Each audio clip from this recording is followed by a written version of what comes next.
बैठिए, जल्दी बैठिए। जल्दी बैठिए।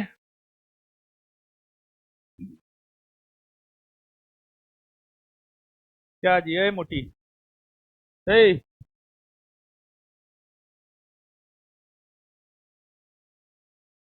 डेली क्लास का है ना आती है?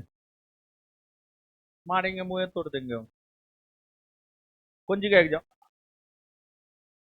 जीविका वाला? सबको 10,000 लेना है? जीविका बनेगी? चलिए।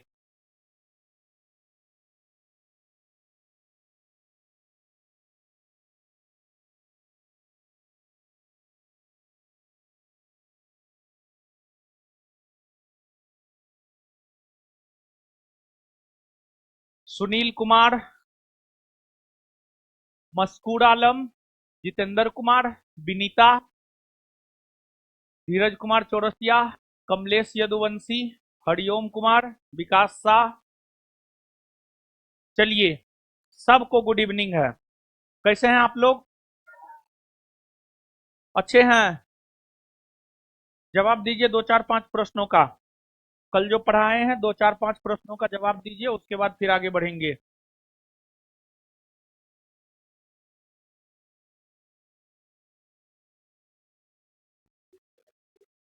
हंस काय रहे हैं जी?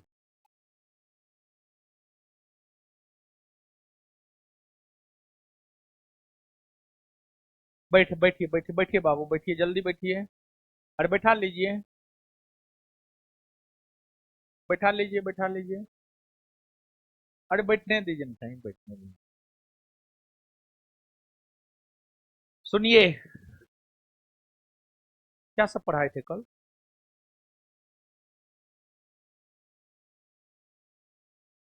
हाँ बताइए तो। बताइए। पारसनाथ की पहाड़ी कौन राज्य में? झारखंड में? मेवाड़ का पठार? हाँ? राजस्थान में ना? मालवा का पठार? मध्य प्रदेश में ना? अच्छा। दंडकारण्य के पठार का विस्तार मध्य प्रदेश में है? बोलिए। नहीं ना है? शिलोंग का पठार कहाँ है? मेघालय में कहाँ है? मेघालय में ना है? अच्छा। मांडव पहाड़ी कहाँ है? हाँ? गुजरात में ना? मांडव पहाड़ी कहाँ है? गुजरात में ना? गुजरात में है। अस्सिया पहाड़ी कहाँ है? ओडिशा में। कहाँ है? केमूर पहाड़ी? बिहार में ना? सोमेश्वर पहाड़ी? बिहार में ना? सर्वाधिक जनघनत्व वाला मरुस्थल कौन है? आए? थार ना? अच्छा। भारत का सफेद मरुस्थल किसे कहते हैं? कच्छ के रण को। कच्छ के? भारत का शीत मरुस्थल? ले कोना? ले कोना? नदियों के द्वारा बहाकर लाए गए अवसादों के निक्षेपण से किसका निर्माण होता है? आए? मैदान का ना? नदियों के द्वारा बहाकर लाए गए अवसादों के निक्षेपण से किसका निर्माण होता है?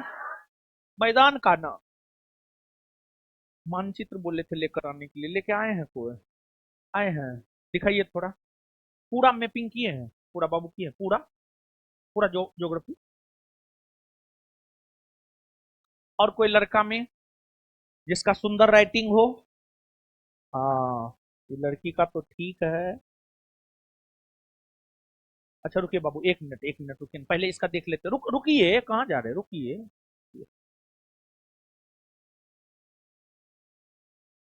रुकिए रुकिए ना बाबू लोग, रुकिए।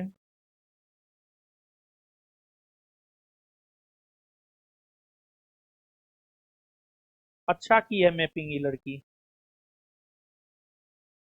और ई मैपिंग जो है ना, सबसे पहले हम फोटो कॉपी करवा के दिलवा देते हैं। ज्योग्राफी तो हम पढ़ा ही रहे हैं। एक दिन जो है ज्योग्राफी का, मतलब एक्स्ट्रा क्लास रखेंगे। और उसमें पूरा जो है मैपिंग करवा देंगे। ठीक है, ये लास्ट में, अभी नहीं, लास्ट में अभी करवा भी देंगे तो आप खा पी करके पचाइए दीजिएगा। ठीक है, एनएच सब भी की है। एनएच लेकिन इतना कम करवाए हैं यार, बहुत करवाए थे, वही तो। अच्छा की है ये मैपिंग, अच्छा है इसका, देख लेते हैं बाबू। राष्ट्रीय उद्यान भी है, वन्य जीव अभयारण्य भी है, जनजाति, हाँ लगभग में पूरा है, लेकिन थोड़ा कम है, थोड़ा आप कम किए। ठीक है, कुछ कुछ चीज में थोड़ा कम किया, ठीक है, ये हम रखेंगे आज।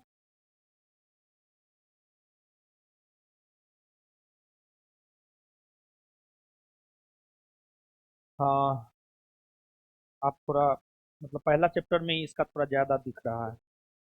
पहला चैप्टर में आपका सिर्फ 1 से 2 मैपिंग है, जबकि पहला चैप्टर में 4 से 5 मैपिंग होना चाहिए था, 4 से 5। हाँ, नहीं आपका भी ठीक है। हाँ बढ़िया है। वाह। हाँ, जैसे आप घाटी और नहीं किए हैं, ये घाटियों किया, घाटी नहीं नजर आया। हाँ नहीं, बढ़िया है। झील में जो है आप थोड़ा कम किए हैं, झील ही पूरा किया है। नहीं। हाँ, पवन और भी किया है, आप पवन नहीं किए हैं। वाह, हल्ला मत कीजिए। नहीं, ये भी जरूरी है, दोनों जरूरी है। ठीक है, और एगो कौन था? आप छोड़े नहीं ना है एक भी, हमको नहीं लगता आप छोड़े होंगे, क्या कि हम देखे हैं 2 3 चैप्टर आप सब किए हैं। तो फिर ये दोनों लौटा दीजिए, ठीक है ना। ये दोनों को मिक्स करवा करके, जो इसमें नहीं होगा इसमें होगा, ये दोनों को मिक्स करवा करके एक पूरा हम तैयार कर लेते हैं। और ये कल से जो है ऑफिस में रखवा देंगे, आप लोग ले लीजिएगा, अपने से भी उसको देखिएगा। और एक दिन ज्योग्राफी का क्लास लगा करके ये पूरा मैपिंग करवा देंगे। और हम आपको बोल रहे हैं, ये पूरा मैपिंग कर लीजिएगा ना, 2 से 3 क्वेश्चन का फायदा होगा। और एक चीज हम पुनः बोल रहे हैं, क्लास में जो होता है ना, अब क्लास का बच्चा तो जानेगा ही, ऑनलाइन हो या ऑफलाइन। लेकिन जो अपना कोचिंग में नहीं पढ़ता हो, उसको नहीं बताना है, ठीक है ना, नहीं बताना है। मतलब आपका जो भी कंपटीटर, भले अपना कोचिंग में पढ़े या नहीं पढ़े, मतलब उससे ना है, जो आपका कंपटीटर है उसको नहीं बताना है, सब बात नहीं बताना। पहले आप पास कर जाइए, उसके बाद दूसरे को बताइएगा। ठीक है, ये मैपिंग दे दीजिएगा, 2 से 3 क्वेश्चन का आपका फायदा होगा। ये वो कर लेगा, तो फिर वो और आप दोनों तो बराबर हो गए। और जबकि जब तक आप एक दूसरे से आगे नहीं बढ़िएगा, तब तक रिजल्ट थोड़े होगा, नहीं होगा। आगे बढ़ना है, समझ रहे हैं ना। तो ये दोनों हम रखते हैं, कल बाबू आप लोग हमसे ले लीजिएगा, ठीक है ना, कल पक्का ले लीजिएगा। कहीं फिर हम भूल जाएंगे तो फिर मिलबो नहीं करेगा, मेरा सामान सब ऐसे ही खो जाता है, समझे। तो इसी वजह से कल याद करवा करके हमसे ले लीजिएगा, हम आज रात में इसका फोटो कॉपी करवा लेंगे, ठीक है। और हम अपने लिए नहीं करवा रहे हैं, आप लोग के लिए करवा रहे हैं। और ऑनलाइन भी हम अपलोड करवा देंगे बाबू। ये पूरा इंडियन ज्योग्राफी का मैपिंग है, ठीक है ना, पूरा इंडियन ज्योग्राफी का है। और इस मैप के जरिए जो है, चाहे तो 12 से 18 घंटा में, 12 घंटा नहीं, 12 घंटा कम हो जाएगा, 18 से 20 घंटा में एक बार पूरा इंडियन ज्योग्राफी पढ़ाया जा सकता है, ये मैपिंग के जरिए। और फायदा भी हो जाएगा 2 3 क्वेश्चन का आपको, समझे, इस मैप से सिर्फ फायदा हो जाएगा 2 3 क्वेश्चन का, ठीक है ना। चलिए,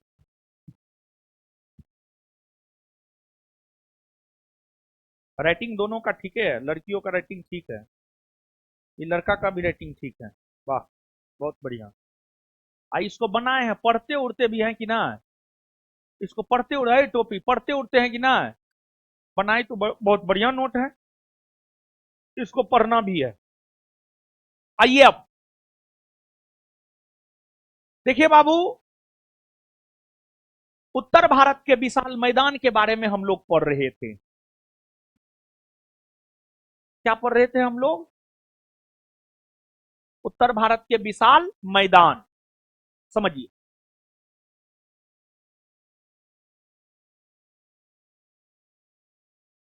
उत्तर भारत का विशाल मैदान,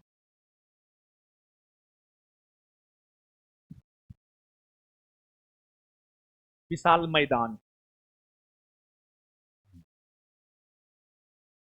उत्तर भारत का विशाल मैदान। देखिए, हमने आपको बताया था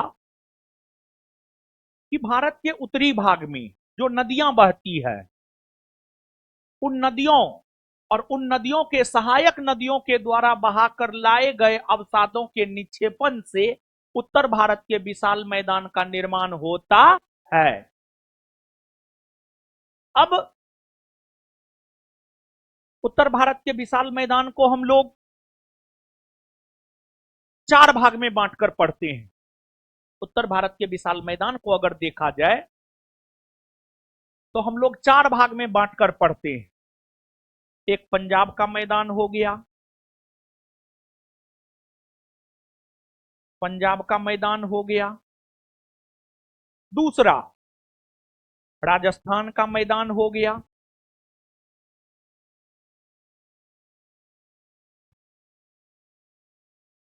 तीसरा तीसरा जो है आपको गंगा का मैदान हो गया।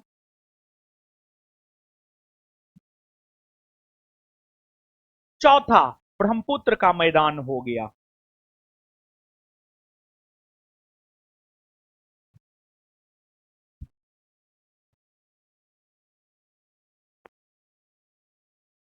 उत्तर भारत के विशाल मैदान की अगर हम लोग बात करें तो उत्तर भारत के विशाल मैदान को हम लोग चार भाग में बांटकर पढ़ते हैं। एक पंजाब का मैदान, दूसरा राजस्थान का मैदान, तीसरा गंगा का मैदान और चौथा ब्रह्मपुत्र का मैदान। देखिए बाबू, अगर हम लोग भारत के मानचित्र पर आते हैं तो भारत के उत्तर में सिंधु नदी बहती है। सिंधु की कई सारी सहायक नदियां हैं, जैसे झेलम, चिनाब, रावी, ब्यास, सतलज। ये सब सिंधु की सहायक नदी है। उत्तर भारत में एक सिंधु नदी बहती है। सिंधु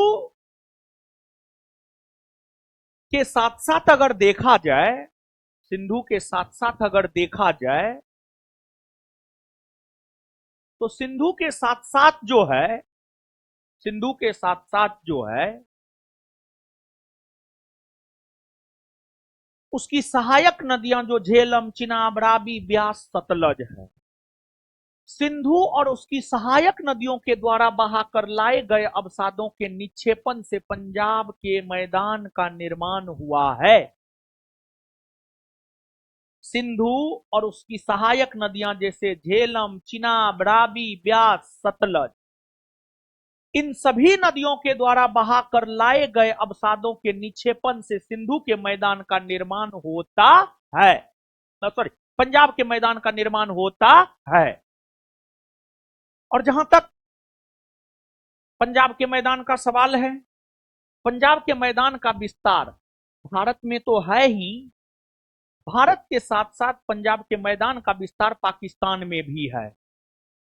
पंजाब के मैदान का विस्तार भारत में तो है ही, भारत के साथ साथ अगर देखा जाए तो पंजाब के मैदान का विस्तार पाकिस्तान में भी है, पाकिस्तान में भी है। पंजाब का मैदानी भाग काफी उपजाऊ है, काफी उपजाऊ है। पंजाब का जो मैदानी भाग है, पंजाब का मैदानी भाग अगर देखा जाए तो पंजाब का मैदानी भाग काफी उपजाऊ है। पंजाब का मैदानी भाग काफी उपजाऊ है, काफी उपजाऊ है पंजाब का मैदानी भाग। पंजाब का मैदानी भाग काफी उपजाऊ है। उसके उपजाऊ होने का कारण क्या है? पंजाब के मैदानी भाग के उपजाऊ होने का कारण है दोआब की उपस्थिति। दोआब की उपस्थिति पंजाब के मैदानी भाग के उपजाऊ होने का कारण है दोआब की उपस्थिति। पंजाब के मैदानी भाग के उपजाऊ होने का कारण है दोआब की उपस्थिति। पंजाब के मैदानी भाग के उपस्थिति का कारण अगर देखा जाए तो पंजाब के मैदानी भाग की उपस्थिति का कारण है दोआब की उपस्थिति। अब दोआब, दोआब आप सब लोग जानते होंगे, दो नदियों के बीच के भूभाग को, दो नदियों के बीच के भूभाग को, दो नदियों के बीच के भूभाग को दोआब कहा जाता है। दो नदियों के बीच के भूभाग को दोआब कहा जाता है। दो नदियों के बीच के भूभाग को दोआब कहा जाता है, दोआब कहा जाता है। दो नदियों के बीच के भूभाग को दोआब कहा जाता है, दोआब, दोआब कहा जाता है। दो नदियों के बीच के भूभाग को दोआब कहा जाता है, दोआब, दोआब, दोआब कहा जाता है। अब जहां तक दोआब का सवाल है, जहां तक दोआब का सवाल है, दो नदियों के बीच के भूभाग को हम लोग दोआब कहते हैं। अब इस पंजाब के मैदानी भाग में अगर आप देखेंगे तो कई सारे दोआब मिलेंगे आपको, जैसे बारी दोआब, बारी दोआब, बिस्त दोआब, रचना दोआब इत्यादि। व से ब्यास, र से रावी। ब्यास और रावी नदी के बीच के दोआब को हम लोग बारी दोआब कहते हैं। ब्यास और रावी नदी के बीच के दोआब को हम लोग बारी दोआब कहते हैं। रचना दोआब, सॉरी, बिस्त दोआब। ब्यास और सतलज, ब्यास और सतलज नदी के बीच के दोआब को हम लोग बिस्त दोआब कहते हैं। रचना दोआब। रावी और चिनाब, रावी और चिनाब नदी के बीच के दोआब को हम लोग रचना दोआब कहते हैं। रावी और चिनाब नदी के बीच के दोआब को हम लोग रचना दोआब कहते हैं, रचना, रचना दोआब कहते हैं। भारी दोआब, ब्यास और रावी नदी के बीच के दोआब को बारी दोआब कहते हैं। बिस्त दोआब, ब्यास और सतलज नदी के बीच के दोआब को बिस्त दोआब कहते हैं। रचना दोआब, रावी और चिनाब नदी के बीच के दोआब को हम लोग रचना दोआब कहते हैं। तो ये जो दोआब है, दोआब की उपस्थिति पंजाब के मैदानी भाग में देखने को मिलती है। इसी वजह से पंजाब का मैदानी भाग जो है आपको काफी ज्यादा उपजाऊ होता है। तो आप हमको बाबू बताइएगा कि सिंधु और उसकी सहायक नदियों के द्वारा बहाकर लाई गई अवसादों के निक्षेपण से कौन मैदान का निर्माण होता है? पंजाब का मैदान सिंधु और उसकी सहायक नदियों के द्वारा बहाकर लाए गए अवसादों के निक्षेपण से कौन मैदान का निर्माण होता है? कौन मैदान का निर्माण होता है? पंजाब के मैदान का निर्माण होता है। पंजाब का मैदानी भाग का विस्तार क्या सिर्फ भारत में है या भारत के साथ साथ पाकिस्तान में भी है? पंजाब के मैदान का विस्तार सिर्फ भारत में ही है या भारत के साथ साथ पाकिस्तान में भी है? भारत के साथ साथ पाकिस्तान में भी है। और पंजाब का मैदानी भाग काफी उपजाऊ है न हो? पंजाब का मैदानी भाग जो काफी उपजाऊ है, पंजाब के मैदानी भाग के काफी उपजाऊ होने का कारण क्या है? दोआब की उपस्थिति, दोआब की। पंजाब का मैदानी भाग काफी उपजाऊ है। पंजाब के मैदानी भाग के काफी उपजाऊ होने का कारण क्या है? दोआब की उपस्थिति। दोआब की, दोआब का अर्थ क्या होता है? दो नदियों के बीच की भूमि। दोआब का अर्थ क्या होता है? दो नदियों के बीच की, अच्छा, ब्यास और रावी के बीच के दोआब को क्या कहते हैं? क्या कहते हैं? ब्यास और सतलज के बीच के दोआब क्या कहते हैं? रावी और चिनाब के बीच के दोआब, रावी और चिनाब के बीच के दोआब क्या कहते हैं? क्लियर है ये बात? जिस प्रकार पंजाब का मैदानी भाग तो काफी उपजाऊ है, लेकिन दूसरा है, आपने यहां पर अभी तुरंत पढ़ा है कि उत्तर भारत के विशाल मैदान को हम लोग तीन भाग में बांटकर पढ़ते हैं। एक पंजाब का मैदान, दूसरा राजस्थान का मैदान। अगर हम लोग राजस्थान के मैदान की बात करें तो जो राजस्थान का मैदान है, अगर हम लोग राजस्थान के मैदान की बात करें तो जो राजस्थान का मैदान है वह काफी कम उपजाऊ है। जो राजस्थान का मैदान है वह काफी कम उपजाऊ है। और राजस्थान के मैदानी भाग में जो उर्वर भूमि होती है, राजस्थान के मैदानी भाग में जो उर्वर भूमि होती है उसको हम लोग रोही कहते हैं, रोही, उसको हम लोग रोही कहते हैं। और राजस्थान के मैदानी भाग की जो प्रमुख नदी है वह है आपको लूनी। राजस्थान के मैदानी भाग की जो प्रमुख नदी है वह है आपको लूनी। और लूनी नदी की अगर हम लोग बात करें तो इसे लबन नदी भी कहा जाता है। जो लूनी नदी है, लूनी नदी को हम लोग लबन नदी भी कहते हैं, क्योंकि इस नदी का जो पानी होता है वो खारा होता है या नमकीन होता है। लूनी नदी का जो पानी होता है वह खारा या नमकीन होता है। इसी वजह से लूनी नदी को जो है लबन नदी भी कहा जाता है। लूनी नदी की अगर हम लोग बात करें तो लूनी नदी को जो है लबन नदी भी कहा जाता है। लूनी नदी को जो है आपको लबन नदी भी कहा जाता है, लबन नदी, लबन नदी भी कहा जाता है। और जो आपको लूनी नदी है, लूनी नदी की अगर हम लोग बात करें तो लूनी नदी कच्छ के रण में लुप्त हो जाती है। लूनी नदी एक ऐसी नदी है जो समुद्र तक नहीं पहुंच पाती है। गुजरात में कच्छ का रण है, गुजरात के कच्छ के रण में जो है आपको लुप्त हो जाती है। और इस मैदानी भाग में बालू का स्तूप सब पाया जाता है, बड़ा बड़ा टाल सब पाया जाता है। मतलब स्पेशली जो बालू बालू का टाल सब होता है, बालू का टाल सब होता है, बालू का बहुत बड़ा बड़ा आकृति होता है। और रेगिस्तानी इलाका है, रेगिस्तानी इलाका है, रेगिस्तानी इलाका है ये। इसके बाद राजस्थान के मैदान के बाद अगला गंगा का मैदान है। राजस्थान के मैदान के बाद अगर आप देखेंगे बाबू तो राजस्थान के मैदान के बाद गंगा का मैदान है। जहां तक गंगा के मैदान का सवाल है, गंगा नदी तथा उसकी सहायक नदी। गंगा की कई सारी सहायक नदियां हैं, जैसे रामगंगा, गोमती, घाघरा, गंडक, कोसी, महानंदा, सोन, यमुना, ये सब गंगा की सहायक नदी है। जैसे सिंधु की सहायक नदी की अगर हम लोग बात करें तो सिंधु की सहायक नदी में झेलम, चिनाब, रावी, ब्यास, सतलज, झेलम, चिनाब, रावी, ब्यास, सतलज, ये सब सिंधु की सहायक नदी है। उसी प्रकार अगर गंगा के सहायक नदी की हम लोग बात करें, उसी प्रकार अगर गंगा के सहायक नदी की हम लोग बात करें तो जो गंगा की सहायक नदी है, गंगा की सहायक नदी रामगंगा, गोमती, घाघरा, गंडक, कोसी, महानंदा, ये सब गंगा की सहायक नदी है। गंगा और उसकी सहायक नदियों के द्वारा बहाकर लाए गए अवसादों के निक्षेपण से गंगा के मैदान का निर्माण होता है। गंगा का मैदानी भाग अगर देखा जाए तो गंगा का मैदानी भाग भी काफी उपजाऊ है। जो गंगा का मैदानी भाग है, गंगा के मैदानी भाग की अगर हम लोग बात करें तो गंगा का मैदानी भाग भी काफी उपजाऊ है। और गंगा का मैदानी भाग इतना अधिक उपजाऊ है कि आपको देखिए पानी जल वाटर का बड़ी महत्व है, प्राकृतिक दृष्टिकोण से भी, मानवीय दृष्टिकोण से भी। अगर हम अपने बॉडी की ही बात करें, बिना पानी का आप जीवित रह सकते हैं? नहीं, नहीं जीवित रह सकते हैं। आप कितनों रोटी, मुर्गा, दाल, चावल खा लीजिए, पानी नहीं पीजिएगा, पचेगा?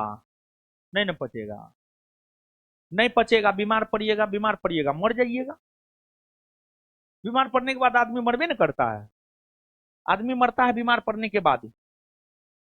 मैक्सिमम आदमी आप देखिएगा, हमको लगता है 99% 99% आदमी बीमार पड़ेगा, मर जाएगा। ठीक है, 1% जो बहुत बढ़िया आदमी होता है वो हंसते खेलते चल जाएगा। ठीक है, नहीं तो पहले बीमार पड़िएगा, कष्ट होगा, ठीक है, उसके बाद मरिएगा।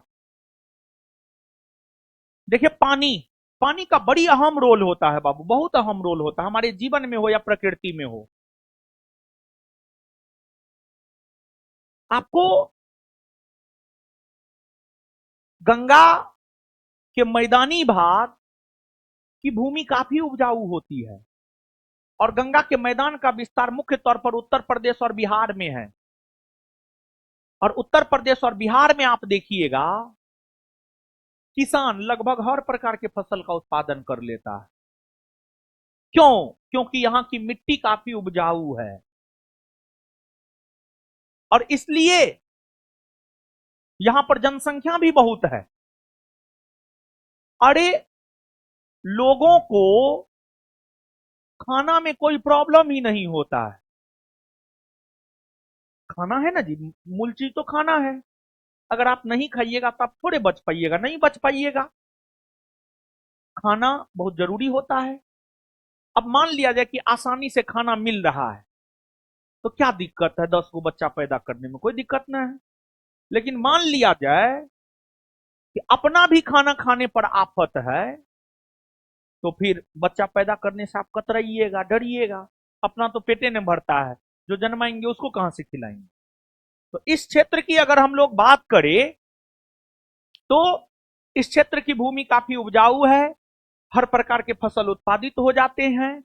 इसी वजह से यहां पर जनसंख्या भी ज्यादा है, यहां पर जनसंख्या भी ज्यादा है। और जो गंगा का मैदानी भाग है, यहां पर टाल मिलेगा, टाल टाल मिलेगा, गोखुर झील मिलेगा। गंगा के मैदानी भाग में जो है टाल मिलेगा, गोखुर झील मिलेगा, जल्ला मिलेगा।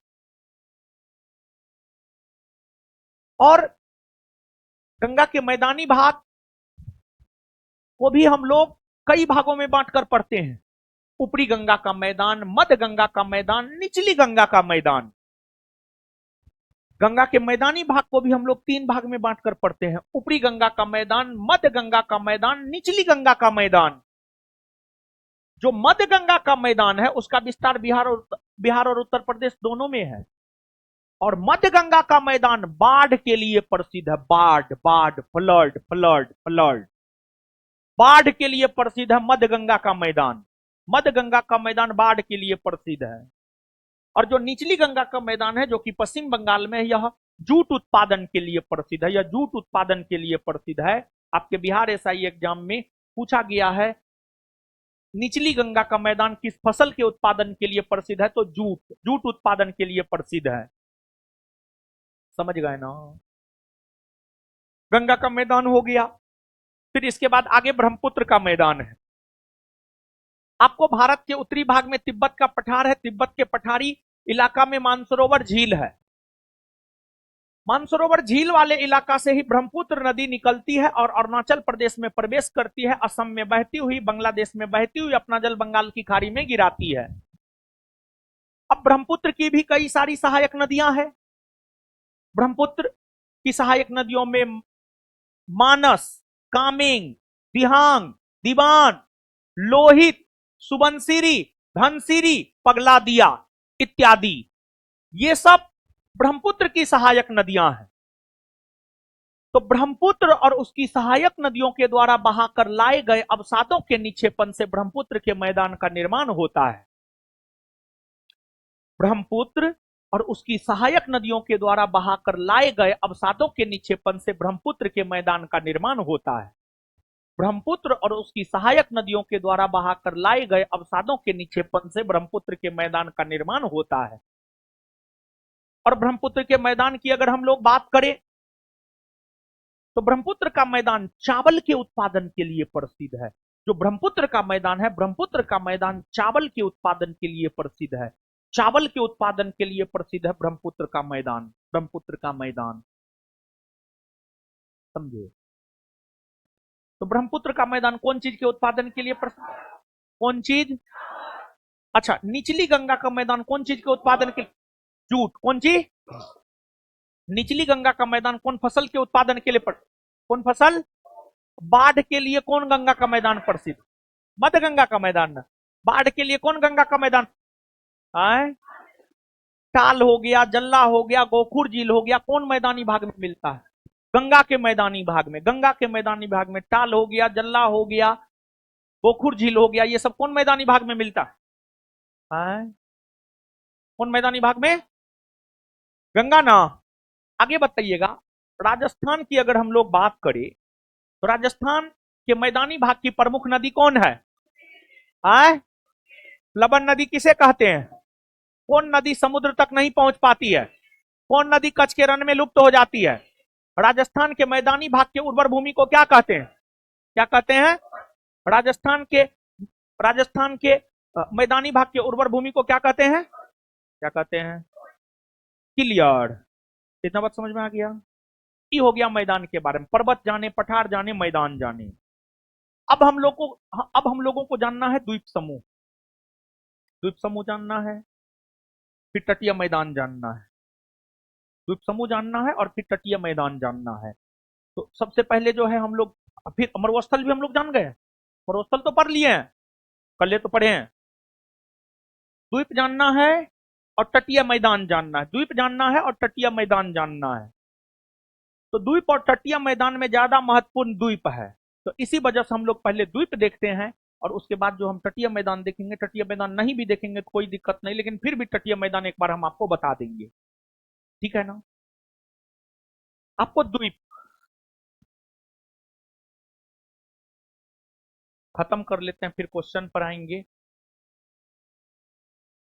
देखिए कुछ टॉपिक ऐसा है जिसमें थ्योरी पढ़ना जरूरी है, जैसे पर्वत पठार मैदान, फिर नदी झील झरना जलप्रपात, उसमें भी थ्योरी पढ़ना जरूरी, फिर उसके बाद सिर्फ ऑब्जेक्टिव करेंगे। देखिए जो चैप्टर ज्यादा महत्वपूर्ण है उसको थ्योरिटिकली ऑब्जेक्टिवली दोनों रूप में करना है, जो चैप्टर कम महत्वपूर्ण है उसमें सिर्फ ऑब्जेक्टिव करना है, ठीक है ना। द्वीप समूह, द्वीप समूह,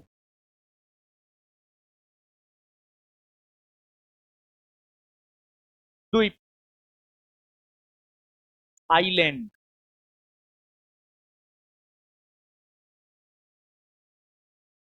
देखिए बाबू आप सब लोग जानते हैं, एकदम जानते होंगे, अगर हम लोग, ठंडा आ जाएगा, ठीक है, चल सकता है। द्वीप, देखिए बाबू पहला चैप्टर में भी हम आपको द्वीप का परिभाषा बताए थे। द्वीप वैसा भूभाग जो चारों तरफ जल से घिरा हुआ हो उसे ही हम लोग कहते हैं द्वीप। वैसा भूभाग जो चारों तरफ जल से घिरा हुआ हो उसे ही हम लोग कहते हैं द्वीप। जैसे आप भारत के दक्षिण में आइएगा तो यहां पर श्रीलंका है, श्रीलंका चारों तरफ जल से घिरा हुआ है,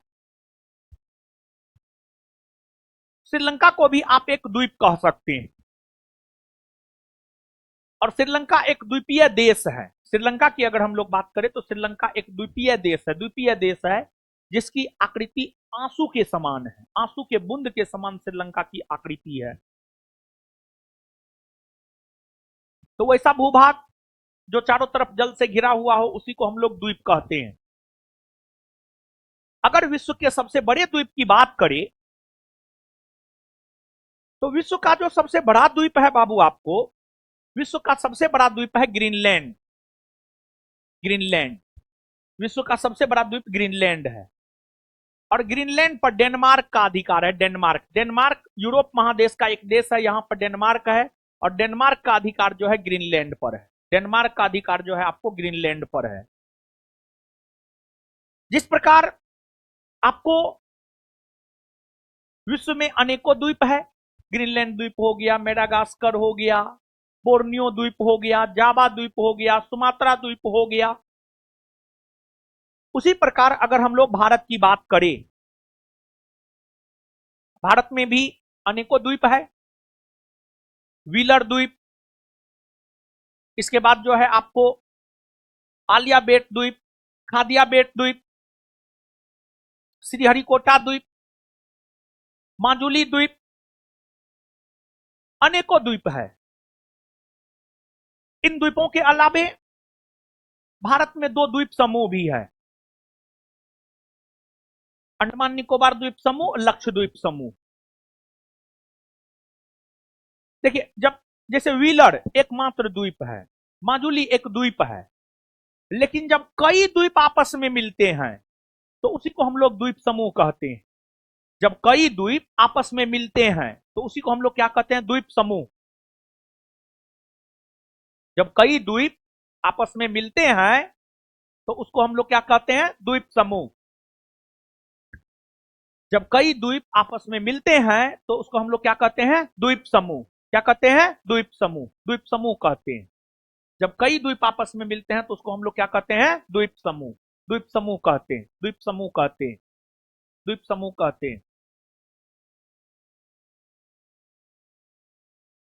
देखिए बाबू आपको जो है, आपको जो है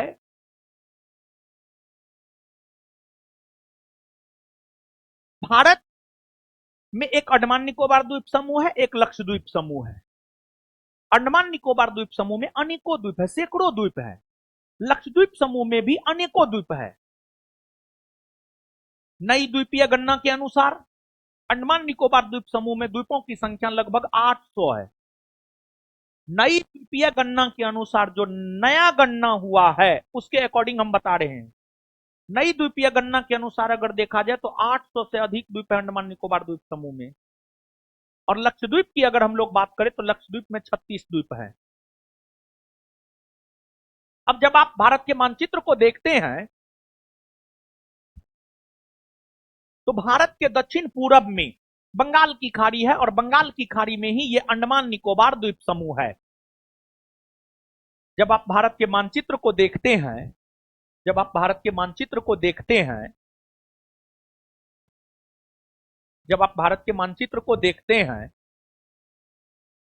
भारत के दक्षिण पूरब में बंगाल की खाड़ी है, बंगाल की खाड़ी में अंडमान निकोबार द्वीप समूह है। उसी प्रकार भारत के दक्षिणी पश्चिमी भाग में आइएगा तो भारत के दक्षिणी पश्चिमी भाग में अरब सागर है। भारत के दक्षिणी पश्चिमी भाग में अगर देखा जाए तो भारत के दक्षिणी पश्चिमी भाग में अरब सागर है। अरब सागर, अरब सागर। भारत के दक्षिणी पश्चिमी भाग में अरब सागर है। अरब सागर में लक्षद्वीप समूह है। अरब सागर की हम लोग बात करें तो अरब सागर में लक्षद्वीप समूह है। अरब सागर में लक्षद्वीप समूह है, लक्षद्वीप समूह। तो अंडमान निकोबार द्वीप समूह और लक्षद्वीप समूह के बारे में भी हम लोग पढ़ेंगे,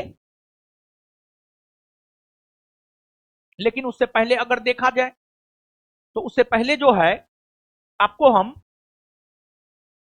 मांजुली द्वीप, व्हीलर द्वीप, इन द्वीपों के बारे में जो है थोड़ा बता देते हैं। देखिए बाबू, एक ब्रह्मपुत्र नदी है, एक ब्रह्मपुत्र नदी है। ब्रह्मपुत्र नदी भारत में अरुणाचल प्रदेश से प्रवेश करती है। अरुणाचल प्रदेश के बाद असम में बहती हुई, बांग्लादेश में बहती हुई अपना जल बंगाल की खाड़ी में गिराती है, अपना जल बंगाल की खाड़ी में गिराती है। ब्रह्मपुत्र नदी असम में एक द्वीप का निर्माण करती है। ब्रह्मपुत्र नदी असम में एक द्वीप का निर्माण करती है, वही माजुली द्वीप है। माजुली द्वीप है। तो जो माजुली द्वीप है, अगर हम लोग माजुली द्वीप की बात करें, जो माजुली द्वीप है, अगर हम लोग माजुली द्वीप की बात करें तो माजुली द्वीप असम में है और इस द्वीप का निर्माण ब्रह्मपुत्र नदी द्वारा किया गया। ब्रह्मपुत्र नदी द्वारा किया गया है। यह एक नदीय द्वीप है, यह एक नदीय द्वीप है। यह जो है एक आपको नदीय द्वीप है, नदीय द्वीप। यह अगर देखा जाए तो यह जो है आपको एक नदीय द्वीप है, यह एक नदीय द्वीप है, नदीय द्वीप, नदीय द्वीप है। यह समझ गए ना? यह एक नदीय द्वीप है, यह एक नदीय द्वीप है। आपको अगर देखा जाए, आपको अगर देखा जाए तो माजुली द्वीप को जिला का दर्जा दिया गया है और यह सबसे बड़ा नदीय द्वीपीय जिला है। यह सबसे बड़ा नदीय द्वीपीय जिला है। नदियों द्वारा निर्मित द्वीपों में इसे जिला का दर्जा दिया गया है और यह सबसे बड़ा नदीय द्वीपीय जिला है। आपको माजुली द्वीप के बाद अगला है व्हीलर द्वीप। अगर हम लोग व्हीलर द्वीप की बात करें तो जो व्हीलर द्वीप है यह आपको ओडिशा में है। व्हीलर द्वीप ओडिशा में है। व्हीलर द्वीप ओडिशा में है। इस द्वीप का नाम बदलकर एपीजे अब्दुल कलाम द्वीप कर दिया गया है। एपीजे अब्दुल कलाम द्वीप कर दिया गया है। और बाबू आप समझिए, पश्चिम बंगाल और बांग्लादेश के बीच में यहां पर बंगाल की खाड़ी में एक द्वीप है, उसका नाम है न्यूमूर द्वीप। न्यूमूर द्वीप पश्चिम बंगाल और बांग्लादेश के दक्षिणी भाग में बंगाल की खाड़ी में यहां पर एक द्वीप है, उस द्वीप का नाम है न्यूमूर द्वीप।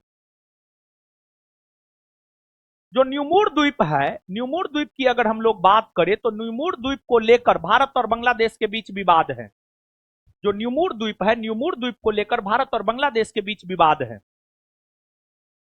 जो न्यूमूर द्वीप है, न्यूमूर द्वीप की अगर हम लोग बात करें तो उसको लेकर भारत और बांग्लादेश के बीच विवाद है। भारत और बांग्लादेश के बीच विवाद है न्यूमूर द्वीप को लेकर। न्यूमूर द्वीप को लेकर भारत और बांग्लादेश के बीच विवाद है, विवाद है, विवाद है।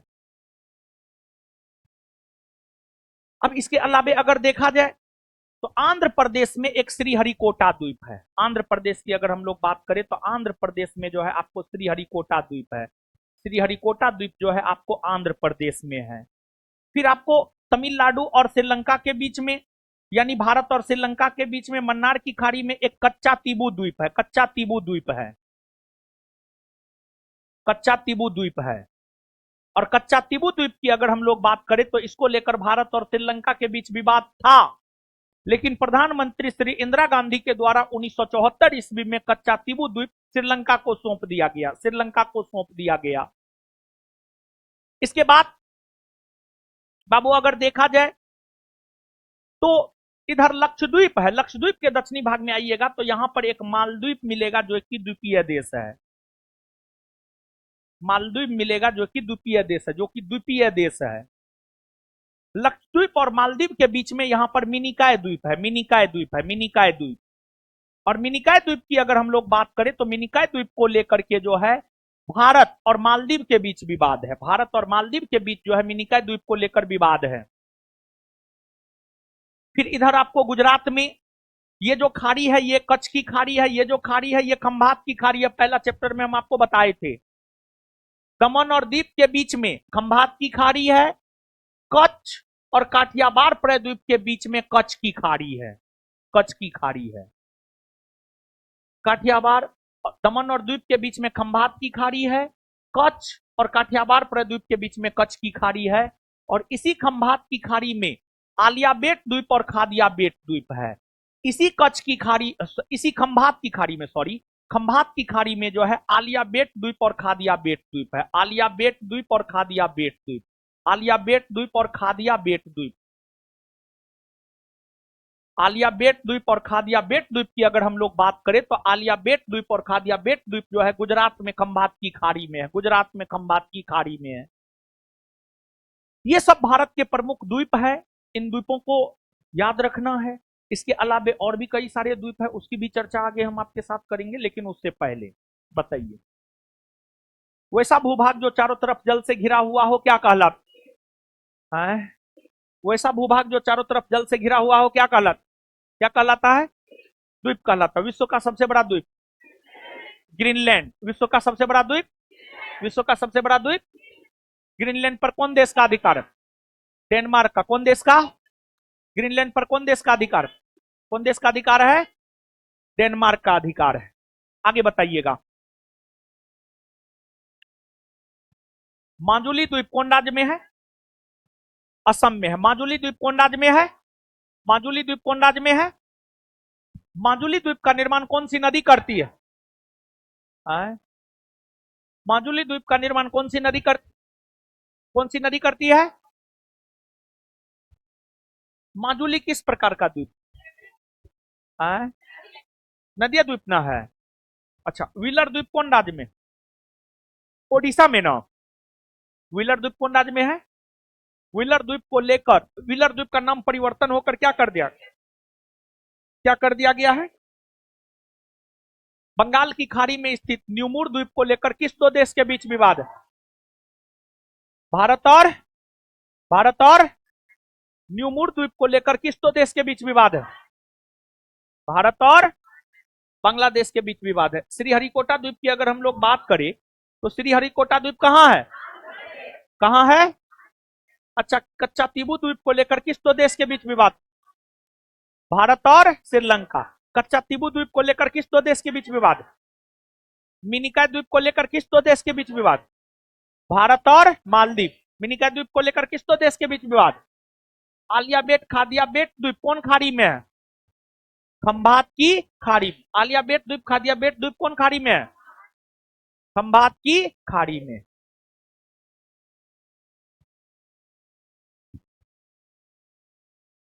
अब आगे आइए,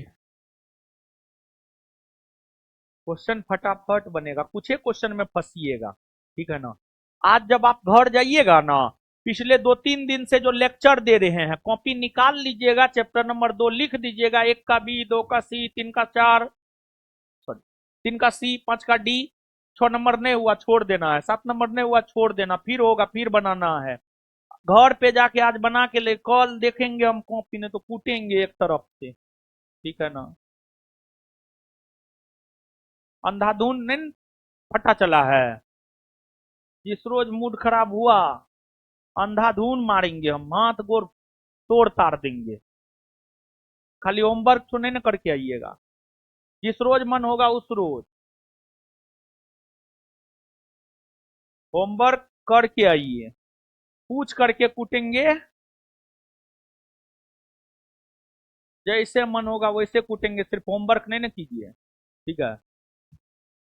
तैयार रहिएगा पीठ उठ मजबूत करके, जो पढ़ते उड़ते ना है। जो पढ़ते हैं उनके लिए तो बहुत बढ़िया, जो नहीं पढ़ते वो पीठ मजबूत कर लीजिएगा। आगे आइए अब देखिए बाबू,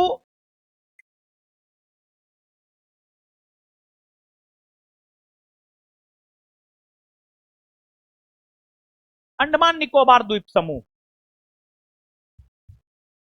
अंडमान निकोबार द्वीप समूह की अगर हम लोग बात करें तो जो अंडमान निकोबार द्वीप समूह है, अंडमान निकोबार द्वीप समूह में 7 बड़े द्वीप है। और अंडमान निकोबार द्वीप समूह का जो ऊपरी हिस्सा है इसे हम लोग अंडमान कहते हैं, और जो निचला हिस्सा है इसे हम लोग निकोबार कहते हैं। अंडमान निकोबार द्वीप समूह है ये। अंडमान निकोबार द्वीप समूह का जो ऊपरी हिस्सा है, इस ऊपरी हिस्सा को हम लोग अंडमान कहते हैं। और अंडमान निकोबार द्वीप समूह का जो निचला हिस्सा है इसे हम लोग निकोबार कहते हैं। अंडमान निकोबार द्वीप समूह का जो निचला हिस्सा है इसे हम लोग निकोबार कहते हैं। क्या कहते हैं? निकोबार। निकोबार कहते हैं, निकोबार, निकोबार कहते हैं। अब आपको अंडमान में 4 बड़े द्वीप है, निकोबार में 3 बड़े द्वीप है, छोटे द्वीप तो सैकड़ों में है।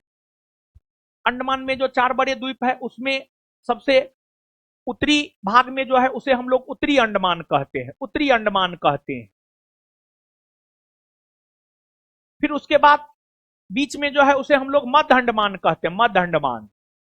फिर उसके नीचे जो है इसे हम लोग दक्षिणी अंडमान कहते हैं, दक्षिणी अंडमान, दक्षिणी अंडमान कहते हैं। फिर उसके जो नीचे है इसे हम लोग लिटिल अंडमान कहते हैं, लिटिल अंडमान, लिटिल अंडमान कहते हैं, लिटिल अंडमान, लिटिल अंडमान।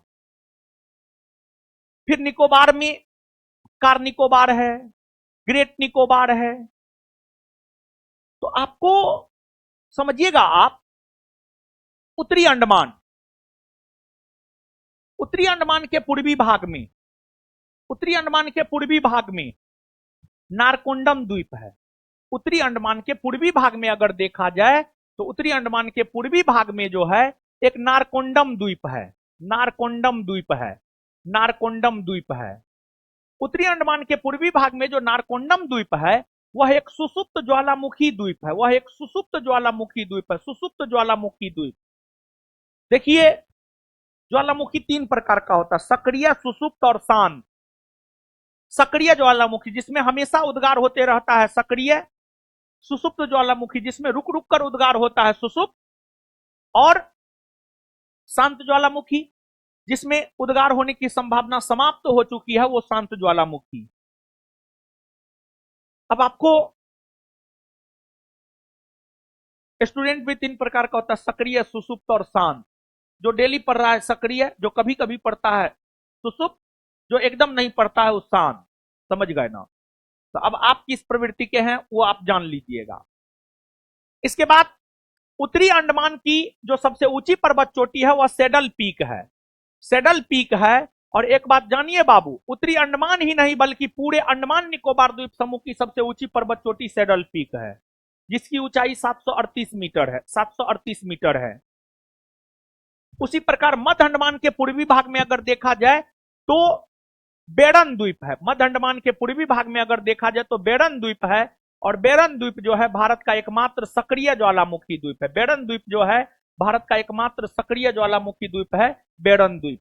और ये आपके बिहार दरोगा एग्जाम का पूछा हुआ भी है, भारत का एकमात्र सक्रिय ज्वालामुखी द्वीप कौन है? तो भारत का एकमात्र सक्रिय ज्वालामुखी द्वीप है बेड़न द्वीप। भारत का एकमात्र सक्रिय ज्वालामुखी द्वीप कौन है? बेड़न द्वीप। भारत का एकमात्र सक्रिय ज्वालामुखी द्वीप कौन है? बेड़न द्वीप। कौन है? बेड़न द्वीप। बेड़न द्वीप है, बेड़न द्वीप है। फिर उसके बाद अंडमान निकोबार द्वीप समूह की राजधानी पोर्ट ब्लेयर है, जिस पोर्ट ब्लेयर का नाम चेंज हो गया है। पोर्ट ब्लेयर का नाम बदल करके कर दिया गया श्री विजयपुरम। पोर्ट ब्लेयर का नाम बदलकर कर दिया गया है श्री विजयपुरम। तो अंडमान निकोबार द्वीप समूह की राजधानी जो पोर्ट ब्लेयर है वह दक्षिणी अंडमान में है, और उसका नाम बदल करके कर दिया गया श्री विजयपुरम। फिर इसके बाद अंडमान निकोबार द्वीप समूह के सभी द्वीपों में सबसे दक्षिणी द्वीप या भारत का सबसे दक्षिणी द्वीप अगर देखा जाए तो भारत का सबसे दक्षिणी द्वीप है ग्रेट निकोबार। भारत का जो सबसे दक्षिणी द्वीप है, भारत का सबसे दक्षिणी द्वीप कौन है? ग्रेट निकोबार। ग्रेट निकोबार जो है आपको भारत का सबसे दक्षिणी द्वीप है। ग्रेट निकोबार भारत का सबसे दक्षिणी द्वीप है। इसके अलावे अगर देखा जाए लक्षद्वीप समूह, लक्षद्वीप समूह, लक्षद्वीप में द्वीपों की संख्या 36 है, 36 है। और यह प्रबाल निर्मित द्वीप है, यह प्रबाल निर्मित द्वीप है।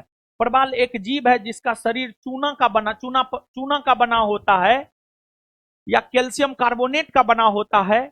प्रबाल जीव के मरने से जो हड्डी अस्थि पंजर जमा होता है उससे जो द्वीप बनता है उसी को हम लोग प्रबाल द्वीप कहते हैं। और लक्षद्वीप एक प्रबाल द्वीप का ही उदाहरण है। लक्षद्वीप की अगर हम लोग बात करें तो लक्षद्वीप एक प्रबाल द्वीप का ही उदाहरण है। और लक्षद्वीप की जो आकृति होती है वह घोड़े के नाल के समान होती है। लक्षद्वीप की आकृति की अगर हम लोग बात करें तो लक्षद्वीप की आकृति जो है आपको घोड़े के नाल के समान होती है, लक्षद्वीप की आकृति।